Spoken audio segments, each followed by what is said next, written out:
vient de tester les 3 modes de transport qui aujourd'hui se font la guerre. Uber Pop, les VTC, et donc moi, chauffeur de taxi.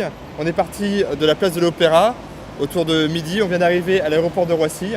3 quarts d'heure de trajet. Chauffeur de taxi impeccable, Mohamed, 8 ans d'expérience, qui fera grève demain avec ses copains chauffeurs de taxi. Alors lui, depuis l'arrivée d'Uber Pop et des VTC, il a perdu 30 à 40% de son chiffre d'affaires. Mais en même temps, il estime que tout le monde doit pouvoir travailler. La seule condition, tout le monde doit respecter des règles. Des règles ont été fixées par le gouvernement. Les règles doivent être respectées. Alors moi c'était Karim, Karim, chauffeur de VTC depuis 6 mois.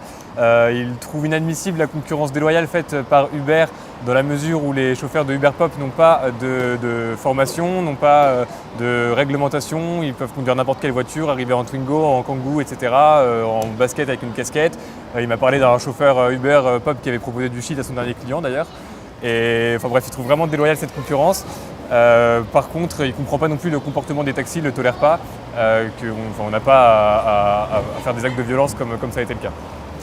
Alors moi c'était Amir, jeune trentenaire très dynamique entre 2 boulots, et donc tout en cherchant du boulot, en faisant ses entretiens, il s'est lancé. En fait c'est son jeune frère qui lui en avait parlé, qui lui-même fait ça en complément de son travail, et donc ça fait 2 semaines qu'il fait ça. Il gagne bien sa vie, il a fait je crois 140 courses. Il est très content. Il condamne complètement bien sûr les violences contre les Uber Pop. Il dit que ses clients n'ont pas du tout peur. Alors systématiquement, moi quand il est venu me chercher, il m'a demandé de monter à l'avant. Ses clients, c'est presque un acte militant. Ils en ont marre des taxis et ils veulent une nouvelle offre, et donc ils sont contents d'utiliser Uber. Lui il trouve que c'est un très très bon système, même s'il comprend la colère des taxis et qu'effectivement là encore tout le monde doit observer les mêmes règles, mais pour lui c'est l'avenir. La course, t'as payé combien? Alors j'avais une majoration de 1,4, ça doit tourner autour de 45 €. Moi j'ai payé 49 €. Et moi 48,20 €. Donc on est à peu près sur des prix similaires là parce que c'était majoré pour Uber Pop, mais en général ça peut lui me disait que ça peut tourner autour d'une trentaine d'euros. Et puis une expérience en fait très sympathique. Donc j'étais à l'avant, je discutais avec lui comme si j'étais avec un copain, et en fait c'était très agréable.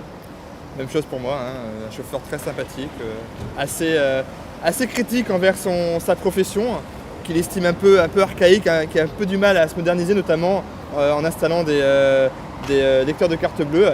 Certains ont un petit peu du mal à en installer. Donc on verra demain. On verra demain comment la mobilisation se portera. Et puis le chauffeur de VTC aussi était très sympathique. Il ne redansait pas beaucoup la conversation. Il était surtout centré sur le débat, sur la guerre entre les VTC, Uber et les taxis. Après, il était quand même gentil, il parlait bien, et il était un petit peu chaud du klaxon, par contre. Il klaxonnait pas mal dès qu'il y avait le feu passé au vert, mais c'est les seuls défauts de conduite que j'ai pu noter. Mon chauffeur m'a parlé de quelque chose. En fait, il y a quelques jours, il a interrogé des clients qui arrivaient de New York. Donc il leur a demandé comment ça se passait entre Uber Pop et les taxis là-bas à New York. Et en fait, apparemment, ils sont arrivés à un compromis. En fait, ça se passe très bien parce qu'aujourd'hui, les taxis peuvent utiliser la plateforme Uber Pop. Et si par exemple, à un moment donné, il n'y a pas suffisamment d'offres Uber Pop, un taxi peut venir et faire la course. Et donc, il y a une complémentarité qui est en train de se faire à New York et qui pourrait un jour arriver ici en France. C'est peut-être ça la solution. Le temps d'attente. Alors pour le VTC, j'ai attendu 15 minutes entre le moment où j'ai passé l'appel pour la réservation et le moment où le véhicule est arrivé. Après, c'est un moyen de transport qui nécessite une réservation à l'avance normalement. Donc là, on a fait ça sur le coup, il a mis 15 minutes à arriver. C'était quand même un petit peu long. Moi, le temps d'attente très court. Entre le moment où j'ai lancé ma commande sur l'application et l'arrivée, il s'est passé 3-4 minutes. Une minute après, il m'a passé un coup de fil. Une minute après, il était devant le trottoir et voilà, c'était parti.